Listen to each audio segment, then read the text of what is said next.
Sofrimento pode ser uma agressividade passiva, ou seja, eu não reajo, eu não grito, eu não esmurro, mas eu não faço o que a pessoa quer e sofro. Significa o quê? Que todas as três formas geram o sofrer, tá? Mas você tem que pensar se esse sofrimento, respondendo a sua pergunta, se ele é um sintoma, se ele é uma ilha no meio do rio, que atrapalha a sua vida, que transtorna, que dificulta a navegação da vida. Se for um sintoma, você pode tratá-lo e você pode eliminá-lo, dando um outro sentido para essa raiva, um outro sentido para esse sofrer. Beleza? Bacana. Pessoal que sofre com a questão do vício das drogas. Tá. O vício das drogas é a dependência química, né? A psicanálise ela vai trabalhar de uma forma bem diferente. O que eu vou dizer aqui entre aspas, espero eu dizer, tá? Droga não é problema da humanidade, a droga não é um problema. O que a psicanálise vai tratar é por que existem certas pessoas que usam droga e se viciam. E existem pessoas que usam droga e não se viciam. A gente pode dizer, quando eu estou falando droga, eu não estou falando só de cocaína, de crack, eu estou expandindo na ideia de fármaco, né, de farmácia. Ou seja, como é que se chama a farmácia? A farmácia se chama drogaria, ou seja, é o lugar que a gente compra drogas lícitas. Então, ouça bem o que eu vou dizer, tá? Desde que o homem é homem, sempre teve droga. A gente tem os índios que mascam folha da coca lá na Colômbia. A gente tem a ayahuasca, que eram de rituais xamânicos. A gente sempre teve droga. A gente tem as casas de ópio lá na China. O que nós vamos dizer, o que nós vamos pensar é: por que a droga hoje vai destruir o mundo? Por que a gente pode aumentar esse conceito, tá? Sempre teve suicídio no mundo. Cleópatra se matou. Mas por que parece que o suicídio vai acabar o mundo, gente?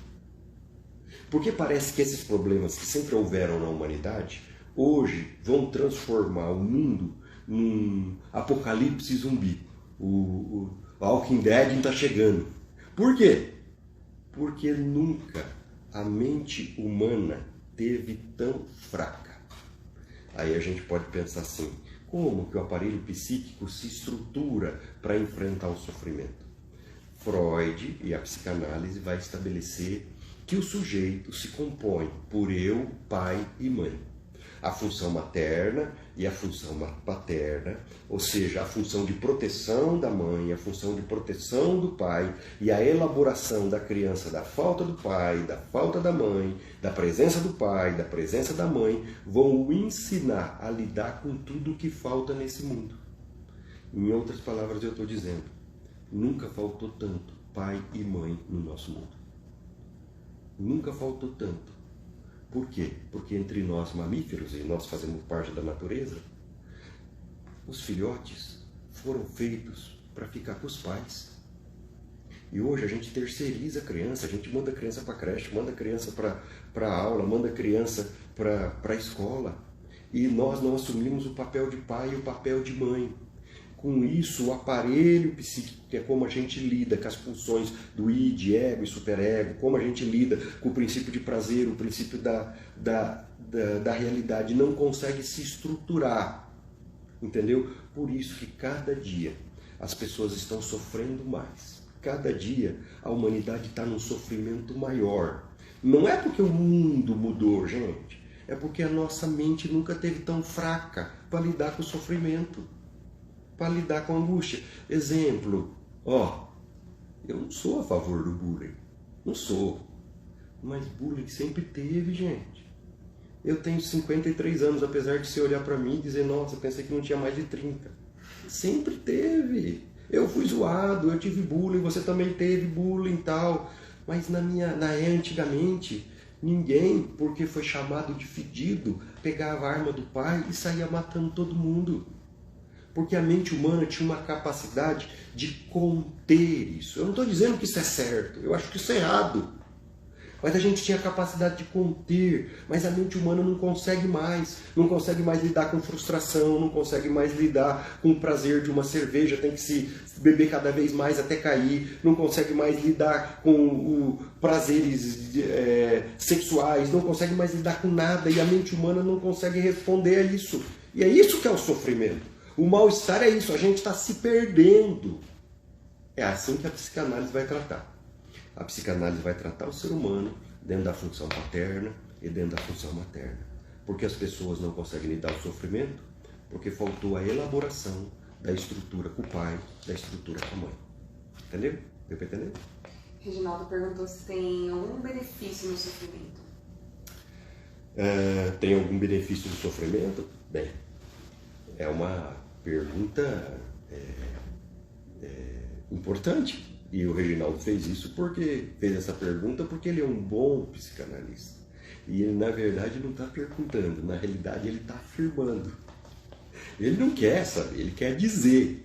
Ele está dizendo o seguinte, que na vida do ser humano, como sofrer, ele acabou sendo uma característica básica do ser humano, a gente precisa do sofrer para estruturar a falta, entendeu? O Lacan ele vai falar da falta que a falta faz, o Freud vai falar da falta do objeto, o Lacan vai dizer da importância da falta. A gente precisa aprender a sofrer. Então, se eu puder responder a pergunta do Reginaldo, né? O sofrimento tem um benefício? Sim. O benefício do sofrimento é que o sofrimento vai nos ensinar a viver. Vai nos ensinar resiliência, vai nos ensinar que a gente não é o centro do universo. E a criança sofre, o adulto sofre, todo mundo sofre, né? Mas há uma importância no sofrer. Ou seja, se o sofrimento é inerente, o importante é o destino psíquico que a gente dá para esse sofrimento. Acabou? Todo mundo já está... Tem mais uma aqui. Oxe. Diego perguntou, o sofrimento pode ser de um passado não conhecido? Bem, o sofrimento pode ser de um passado não conhecido? Bem, se você diz assim, o sofrimento pode ser fruto de alguma coisa que eu não acesso, claro. Exemplo, o Freud vai dizer, nós somos mais o que decidimos não lembrar do que o que lembramos. Ou seja, a maior fonte de sofrimento é aquela que a gente tenta afastar da consciência. E como a gente tenta afastar da consciência, a gente não lembra, a gente não tem acesso. Exemplo, a base da personalidade é a primeira infância, de 6 anos para baixo. A gente sofre de amnésia infantil, ou seja, o cérebro apaga tudo de 6 anos para baixo, certo? Mas ali está as maiores fontes das pulsões, ou seja, a maior fonte do sofrimento está ali. Por que o cérebro faz isso? Como um mecanismo de defesa. A gente tem mania de dizer assim, criança esquece, criança não liga, criança não está nem aí. Gente, se nós soubéssemos a importância da primeira infância, nós trataríamos melhores as nossas crianças, melhores os nossos filhos. Os nossos filhos, eles precisam de amor. Mas eles precisam que os pais os ajudem a elaborar o sofrimento, a elaborar a frustração. Alguém já disse que o maior papel de um pai, o maior papel de uma mãe não é dar as coisas ao seu filho, mas é ensinar o seu filho a lidar as coisas que ele não tem e a buscar as coisas que ele não tem. Esse é o maior papel de um pai, esse é o maior papel de uma mãe. Fazer o filho lidar com o sofrimento, lidar com a falta. Mas a gente não dá conta nem de lidar com uma unha encravada. Tudo a gente tem que ter remédio, tudo a gente não pode sofrer, a gente não pode ter dorzinha de cabeça. A gente não aguenta sofrer. Como é que a gente vai ensinar os filhos da gente? Quando os filhos da gente dizem assim, eu estou muito mal, porque o meu amiguinho tem um tênis Nike que custa R$2.000 e eu não tenho. Aquilo perturba tanto a gente se sente tão culpado de não poder dar para o nosso filho aquilo que faz ele feliz, que a gente não ensina ele, filho, você não pode ter esse tênis. Um dia, quem sabe, se você trabalhar, se você for uma pessoa bem-sucedida, você mesmo vai comprar esse tênis. Em vez disso, a gente se mata faz um monte de prestação para comprar o tênis que vai estar jogado na rua semana que vem. Jogado fora. Ou você, pai e mãe, nunca fez isso? Teu filho nunca chegou e disse assim, eu quero um cachorrinho porque eu sou infeliz, porque eu não tive um cachorrinho. E a gente fala assim, você vai cuidar? E ele fala, vou, te prometo. E a gente tem que ficar dando comida pro cachorro e limpando o cocô dele todo dia.